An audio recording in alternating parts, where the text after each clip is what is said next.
taku khoroksani je audio viral wngwi tongmani norok kwbangma jaga no khwnai mankana passenger ni twi jaga jaga borok belai tongmani uansa tiprasa hinui obono tiprasa rok no koina bwswngo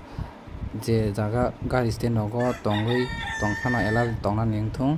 ani obono kok kwchangmung jate gotona gotya twi hambai. Kaisa saklaimung chini borok rok je kono jaga phano gari station o tabo ang morporo phaimani borok sago noroni jaga o chong gona so thangmaya gari ma thangya haini bagui norok bo tafaidi oro ta happaidi ani ano kisa domor rekha hingke amoni throte ang sana muchugo chini je tiprasa passenger rok yagra thangpano kisa parani borok bai communication khaide parani nijini driver bai communication khaide bo jaga o tong kisa je kono jaga thangpano buini borok bai ta thangdi passenger gari wngthang reserve gari wngthang kisa nijini borok bai thangna bagui chaithokdi je kono jaga o